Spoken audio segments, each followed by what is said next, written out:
Jason, on that, you might want to just bring them to parcel map and show CDIC, just to kind of give them an idea.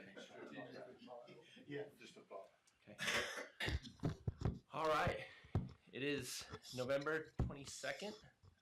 It's just after 10 o'clock or right at 10 o'clock. This is the Development Review Committee of Santaquin City. In attendance, we've got, I'm Jason Bonham, the Assistant City Manager, I guess in this capacity over Community Development. Norm Beagley, our City Manager, representing administration. We have Megan Wilson, who's representing engineering, Jason Calloway, representing Public Works. We have Taylor Sutherland representing the Fire Department, and Randy Spadafora, who is our Chief Building Official. I usually don't conduct. Our city engineer, John Lindell, does, but he's out of town, so you're stuck with me.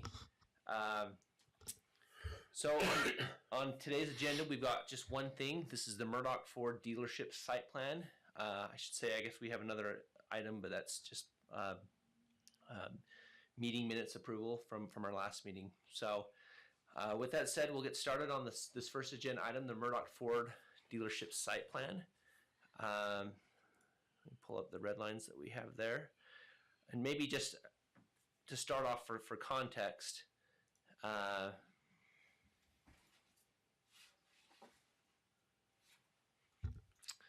this site is located just right off of the South Interchange in Santaquin City, just to the south of the Chevron Cars gas station that's there.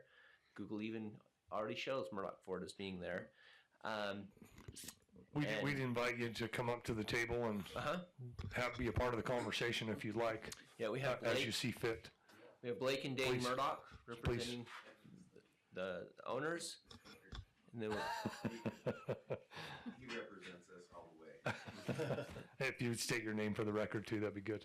Thank you. Kevin Hunt with New Concepts Construction. We're part of the build team with the Murdoch Group. Great. So and that PDF just went blank. Give me a minute.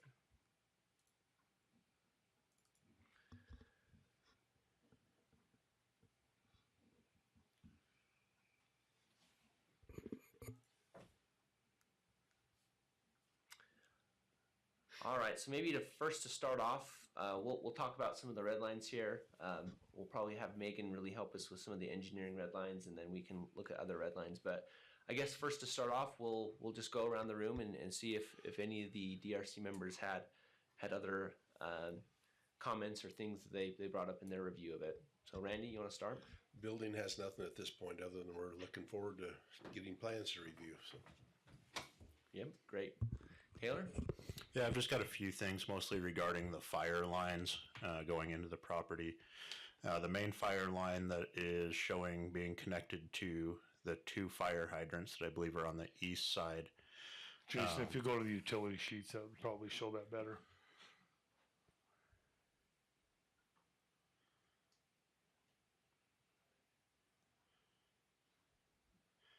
Did you say it's on the east side? Southeast and northeast. There you go, right there. Right there. There you go. So there's a hydrant right there, and another hydrant. I think there was a sheet that had the overall view of it, but We need to get one that shows the utilities in total as an entire site. That's one thing we're short here on these plans. yeah, and based on what I'm seeing here, so that fire line will need to be a looped system. Kind of looking at it, I couldn't tell if it's dead end or it honestly doesn't even look like it's looped into the city connection out into the street. It looks like it might just be looped around the building and not connected to anything. There is actually a feed that's on the southwest quadrant that feeds into, as it stands right now, it's feeding into what will be the bulk oil room. So right there on you're on the utilities, now you're on horizontal control.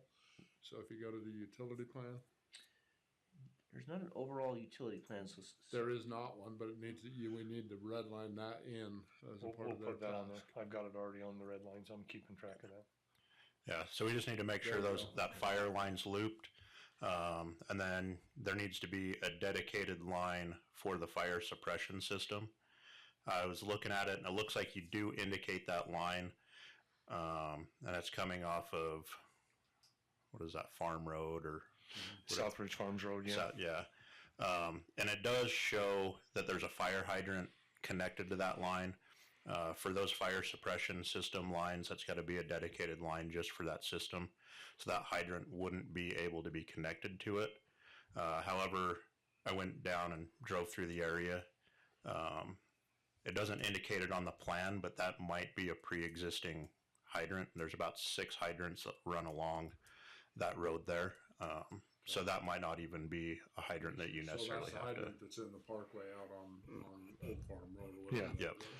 So Taylor, to be clear, are you saying that the water line loop that goes around the building that has hydrants on it has to be completely separate from the fire line that goes into the building for the sprinkler system? Correct. Is that what you're saying? Yep. So where you There's a tie, third feed. you're going to have a second one, right? You've already got a hydrant there.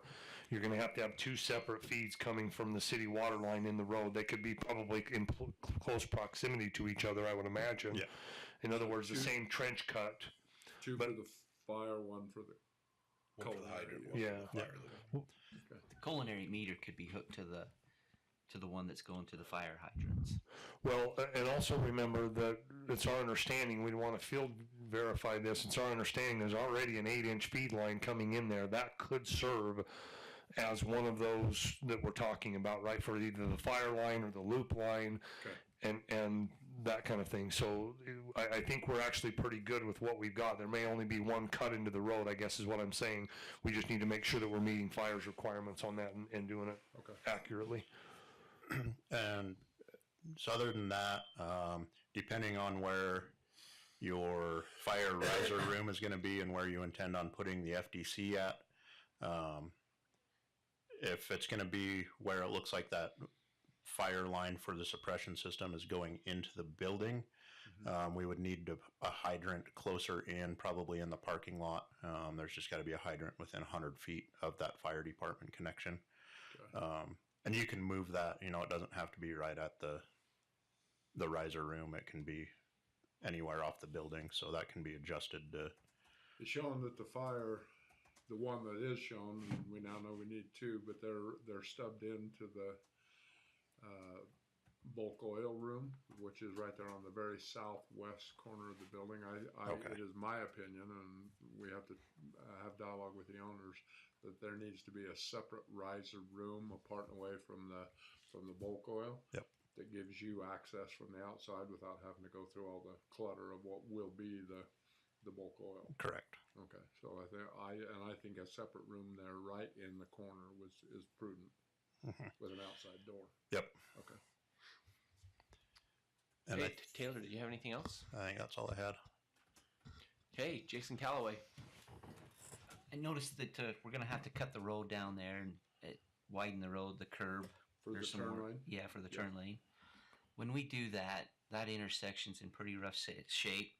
We'd like to participate with you, maybe cut a little bit extra and take care of that intersection. We'd pay our portion of it, but while we're doing it, I think it'd be a good idea just to do the whole area that needs to be repaired there. Makes perfect sense. Yeah, so we just get it all done at once. Okay. And then I did notice it's a 4-inch water meter that you have. Mhm. That's a lot of water. It is a lot. The mechanical engineer is now giving us a GPM demand Okay. use on the culinary side of what will be the feed that we're discussing. I think 4 inches is probably the better part of twice what we need. Yeah, that's kind of what I I was. think a 2 is workable. Yeah, that's what I would suggest. It'd be a lot So less expensive. My red lines. Well, and one of the reasons for that is that 4-inch vault is very, very expensive. Yes, they are. You're gonna spend a lot of money with all the fittings and pipe and all the stuff that's in there. So a 2-inch may, in our experience, is probably more than adequate. But again, we'll wait to see from you guys what the mechanical engineer says. But 4-inch just seems really big for that. What's your take on a 2-inch main and a 2-inch feed line and a 1.5 meter to to reduce Perfect. the vault Yeah. size. Perfect. Yeah, even that's- more, so that Yeah. makes sense. That's, Sure. That's the kind of the direction I was going, depending on the GPM. Sure. Okay, good Okay. catch. Anything Other than else, that, Jason? I don't. Yeah, nothing else. Okay, can we come back to you? Generally, engineering and planning and zoning have the most, so we kind of go through the red lines one by one. So, Norm, or you Yeah, wanna- why don't you go ahead and, I'm probably gonna jump in here a lot just because John's out of town, so our engineer, so I'm kind of, and Megan and I are kind of acting as the engineer, as John's our engineer, but why don't you have Megan or you go first, Jason, and then I'll kind of jump in accordingly. Okay, we can just go through the red lines together and chime in as needed. So let me go back up to the first page and we can just make sure we don't miss anything. And I think this is what Jason was just talking about, right? Yeah. Well, there's two things on there. One is the intersection up there. The other one is the current saw cut that's shown right now would end up being potentially right in a wheel path of heavy trucks. I don't know if you guys have seen, but there's lots of trucks from a gravel pit that come, two gravel pits that come from the south. So we don't want to have that saw cut in the travel path of the wheel path. So if we have to cut a little bit more asphalt out, that's better for us in the long run to be able to make sure that we're taking care of that. Okay. And then I think just some clarification on what the red line or the red area is representing.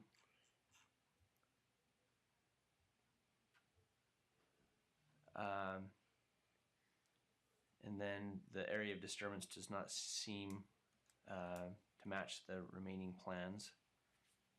Looks like the civil's got some homework. That's more site related. If you could provide the full landscaping plan for review, that's something that can be reviewed in conjunction with architectural review. That's the third bullet point down there. We recognize that architectural requirements are spelled out a little bit in the development agreement. So that's something that's definitely going to be taken into consideration as we look at the building style itself. Sorry, did you have a point or a question? I was just going to say, in regards to the landscape, we're a little behind the curve, but we're gathering proposals right now. We got one of the three in that we're going to pursue, and Great. it's like landscapers aren't very urgent in November. I don't know what the deal is with that. So are you talking about contractors or designers? Designers. Okay, all right. Because that just is part of our site plan review, is just making sure that we have the landscaping plan. And then just the final note on the ARC, that is a separate approval. And so when you get the building architecture renderings, landscaping, all that stuff put together, then you can submit that. Really, you could send it to the community development department, and we'll set that time up to review that as needed. There's not a regular meeting schedule for that committee. It's just whenever you get the plans in, we'll do a review, make sure everything looks like we have the base. Excuse me. Going back to number 2, the photometric plan is currently underway. Does the city have any specific design criteria on lumens or candle power? No, So we they're just working on light pole placement and lumen design, as we said, the photometric plan as we're talking right now. right. Basically, what the photometric plan does for us is just make sure that we don't have any dark spots, make sure that and that will show that. So that should be The Murdoch's sufficient. marching orders to me is make it less sunny July afternoon. Always.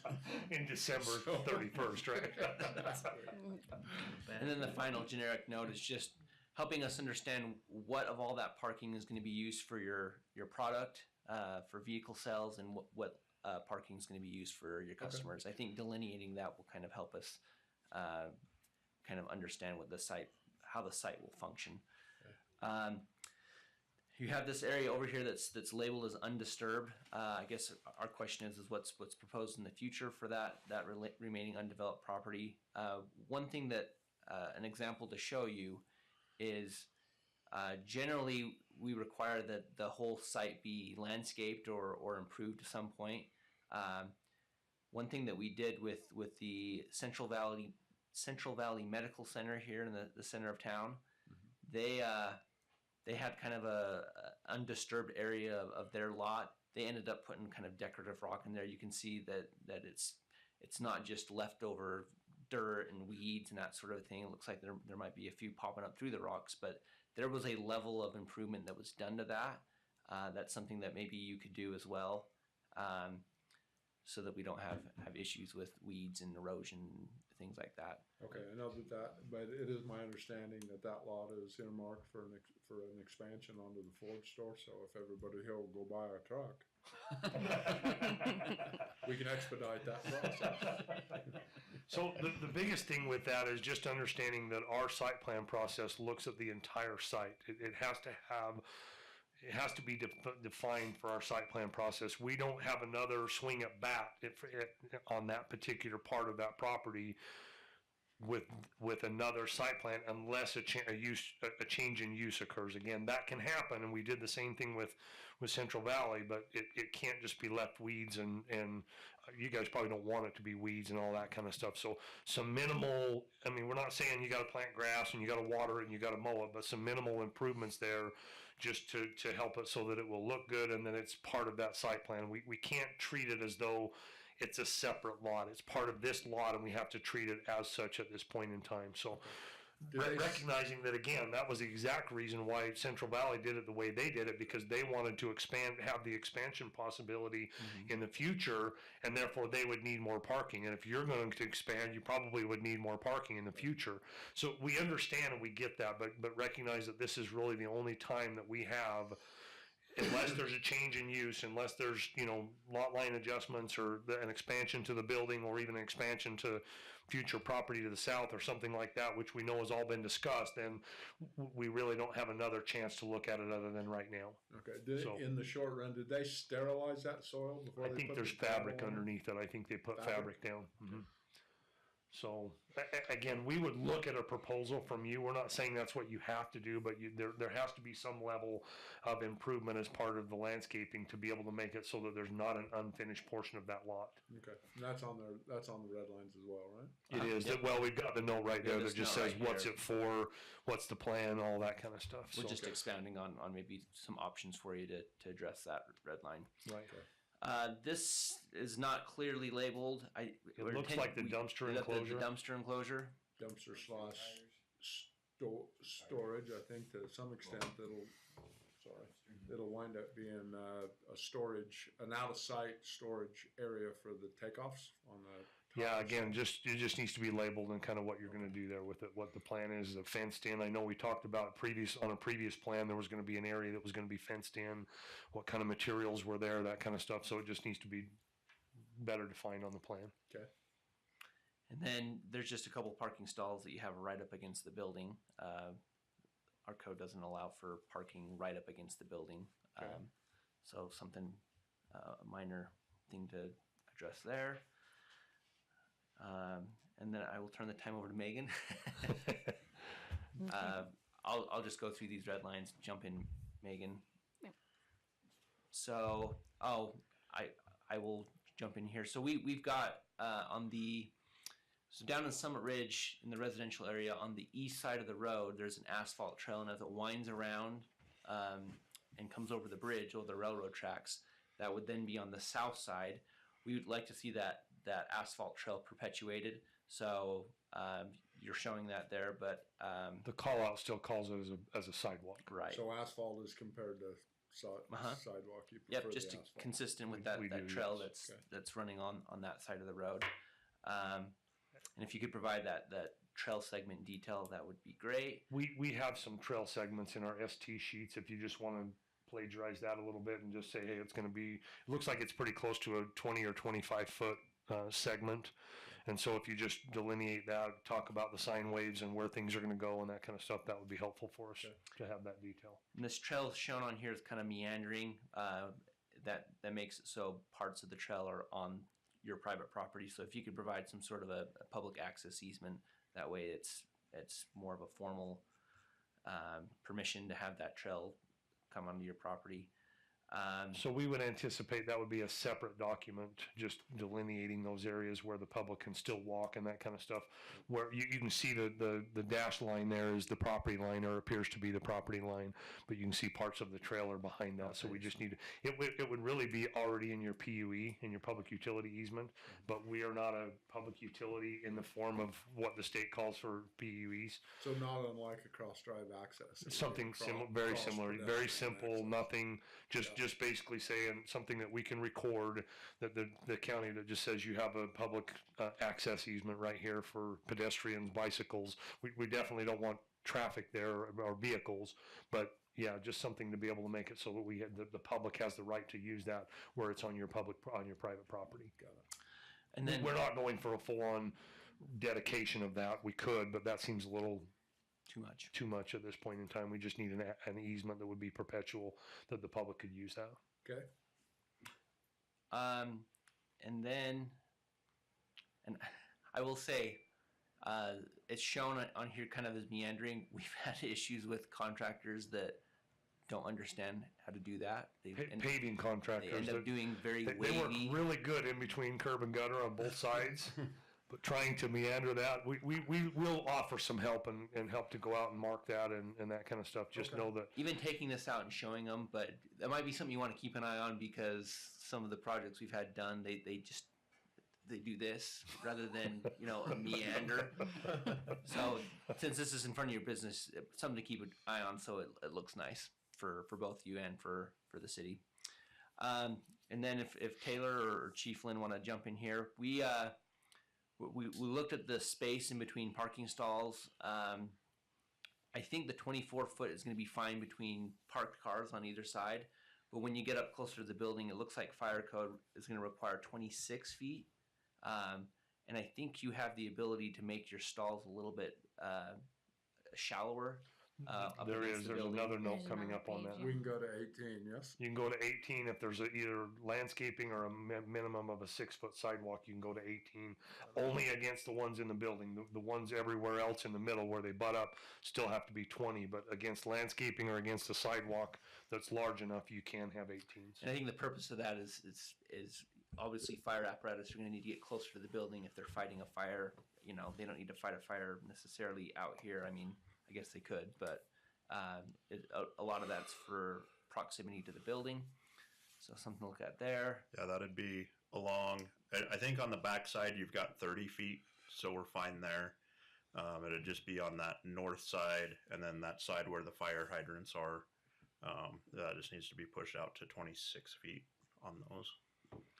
But because of the 18-foot stalls we require up closer to the building with landscaping or sidewalk, it looks like you'll You'll be able to make that easily. make that work. Okay, let me just make sure I'm not missing anything. And that's that note right there. Just basically saying that you can go down to 18 feet. That's just us verifying distances. Oh. All right, Megan, take it away. Okay, so from what I understand, kind of what John was feeling with this, he just doesn't want to have that connection from that, inlet to our storm drain. We can have so cross connection. it's actually against city code to commingle right-of-way water and private water. So in this case, there's a little bit of a nuance here that because of the potential for off-site runoff, there might be an overflow connection that we could look at, but not directly to. You still need to provide a little bit of whatever your on-site drainage is in that area, and for that swale along the east side, you need to provide for that, and then for the 100-year, and then from there we could have like a taller or an orifice type whatever connection there that would allow for it to have somewhere to go if it gets big. As a fail-safe. As a fail-safe, but in general, we don't allow, well, our code doesn't allow commingling of site water with city right-of-way water. Okay. But recognizing that as long as you're taking care of your city, your private water, anything else that comes, we could certainly want to look at and try and figure out how to handle that as much as we can. There is a potential mingling of sources there on that east side. There could be, but it's not from your site. It's from off-site, and we're just trying to deal with that problem that we've talked about on the potential for high runoff, And right? let me point out here that has been, this is just pressing on to be self-contained because we're aware of that other element. Right. and having a ways to go Right. to finalize exactly how that all works. Right. So. Yeah, same thing goes for this one. Sorry, Megan. This is the same thing where we wouldn't want to have this one. I don't think you would have a connection there, even as a fail-safe. This one wouldn't have that last leg connecting into the city stuff, just because it would be commingling. Here, That's you're in gonna. regards to the storm tech. It is, yes. Yep. Okay.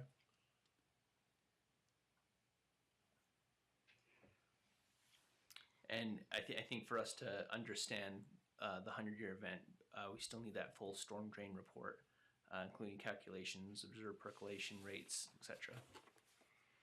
Okay, so we need a perk test, but you've got the runoff calcs, right? That was We a part of don't. it. All we have is some, Jason, if you'll zoom in there, we don't have any calcs. We just have those numbers that appear right there. We need a full storm drain report that says, here's basin number 1, here's basin number 2, Okay. and that's broken down. Like the swale would be one basin, and then the other areas, it just they'll know how to do that with the civil side of things. But that's all we have right now from storm drain, saying this is what's needed and this is what's provided, which is fine. But we actually have to verify the calcs according to our. And I've got the calcs. I'm surprised you don't have them. So We don't. The only thing, this set of plans is the only thing that's been submitted to Okay. us. So if you've got the calcs, yeah, please send them over and we'll get them taken care of. Will do. We'll get them reviewed. Okay, again, assuming that this is a trash enclosure or something, you got a water line that's right underneath that. If we can have that located outside of that. that's on my red lines too. You don't want footings right on top of that water I line. don't want to have it, so I've got to tear out a trash enclosure Yeah. to fix the plumbing. Right? Yeah. That's all. Yeah. So just want to note here, contractor to field verify existing water line size and location. Additionally, why is a 4-inch service line needed? Which is what we've talked about. Again, contractor to verify existing sewer line size and location. And then please show pressure irrigation service line and meter location. Okay. There's no irrigation line for the landscaping. Basically, there's no PI connection. Now, with that said, if you go a few hundred feet to the south of the end of your lot, there's a 2-inch service connection that's already daylighted right there. What I would like to do is try and use that and utilize it for that entire frontage all the way on those. I think there's 3 lots there, or eventually will be 3 lots. So we may have to talk to Chad and just see if we can run it in a future PUE running up against the road.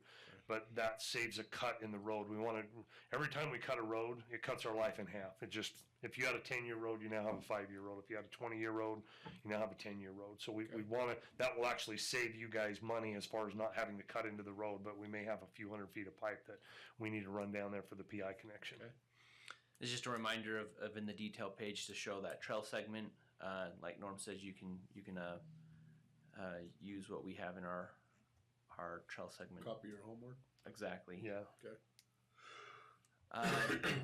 This is kind of going along the lines with what Norm was just talking about. T-patches are required to meet Santaquin City specifications, which are different from APWA standards. That's just us trying to really get the most life out of our roads that we can. Okay. See, this says discuss rebar and city curb and gutter. Please add city detail CG1 for all city curb and gutter. Rebar is okay in private curb and gutter. Do you want to talk about that, Megan? Yeah, so basically, obviously anything that's private, you can put rebar. It's yours. But the city detail for curb and gutter, we don't want the rebar in it. We don't So do along rebar, and we outside do road. fairly frequent expansion joints and cuts, that kind of stuff. If it's slipped, you can go farther apart. If it's hand formed, then you have to have it, I think it's every 30 or 50 feet, something like that. I think it's 30 feet with an expansion board in there. So so really what we're talking about is subdivision improvements versus your site improvements, right? Okay. The subdivision improvements are already approved. You've already got bonding for it. But our understanding is you're planning on having your contractor do both your site and subdivision improvements. We just need to make sure that we're delineating between city improvements and site improvements. You can have different requirements, but ours need to be met for the stuff in the right of way. With the Pretty subdivision simple. And they already are on the site, on the subdivision plans, but they're not on these plans. So I don't want to have different sets of plans for what's required. Do you want to have them on these plans? I asked you to put them on here, and that way, just delineating between private and city. Okay. Because you've got a curb and gutter detail that's not our curb and gutter detail. You've got a storm drain inlet box that again, you guys are more than welcome to use on site, but that's not our standard. So I just want to make sure that we're delineating between what the city standard is for city improvements and what you guys are using. You can do whatever you want, but what you're showing doesn't meet city standards. And that's it. Those are the red lines. Again, we'll send these red lines to you so that you have that information, and I guess anything additional that I think Norm's been taking notes, and he'll add those red lines before we send them out to you.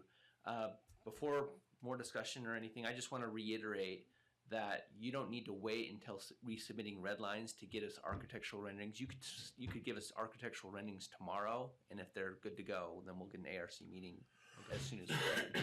So there's no time frame to wait for that. We just do that on an as needed basis. So the sooner we can get that done, the sooner you can then move towards getting your bonding and everything in place so that you can get a building permit and get this thing started. Okay, I have a question. We are working on some geotechnical challenges with the site. Mhm.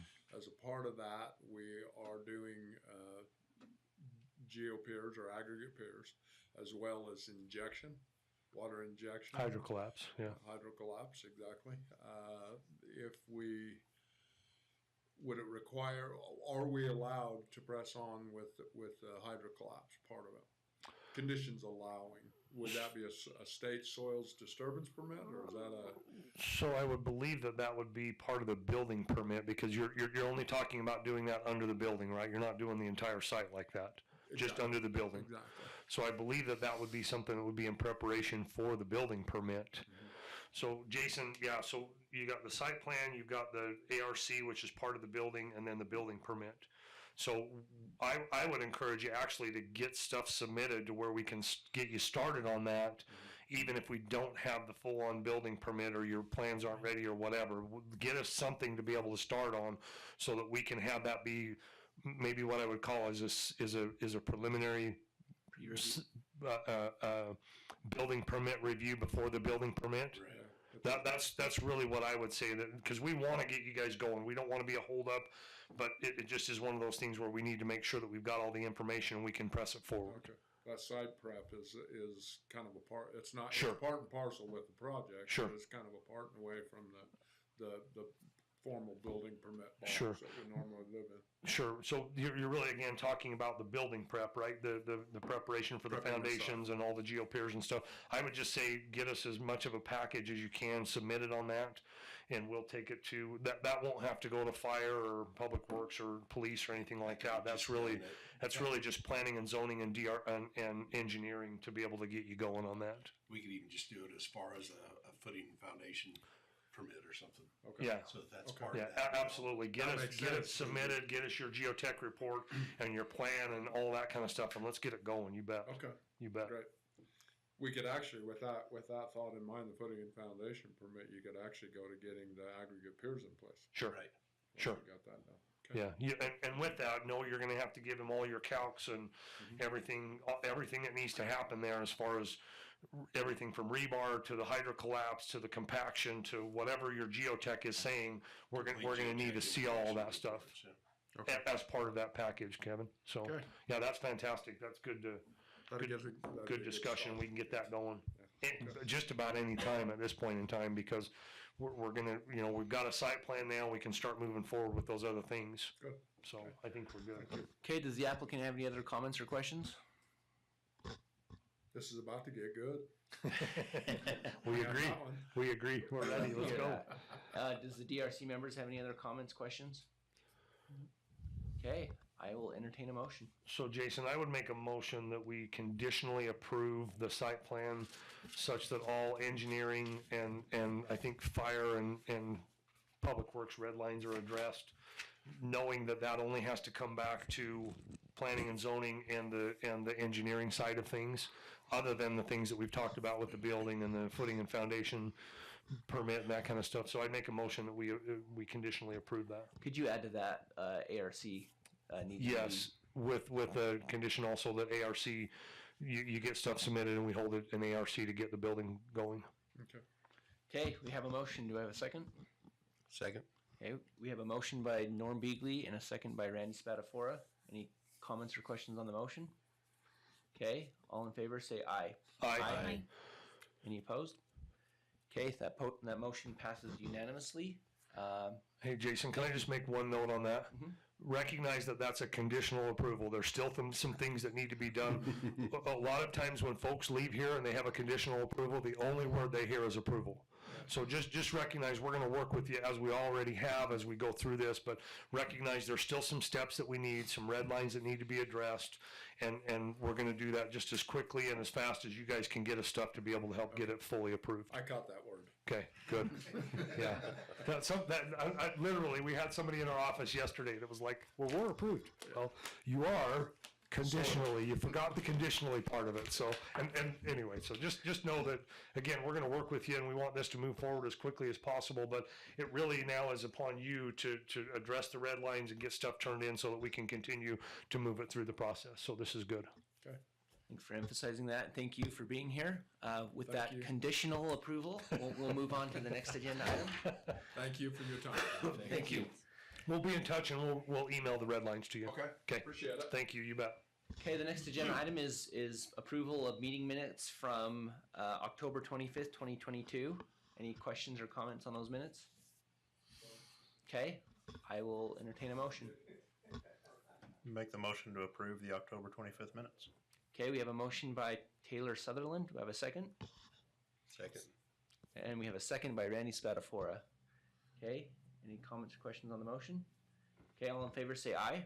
Aye. Any opposed? That motion passes unanimously. Okay, I'll look for, unless anybody has anything to bring up. Seeing none, I'll look for a motion to adjourn. So moved. Okay, we have a motion to adjourn by Taylor Sutherland. Meeting ends at 10:38. Thank you.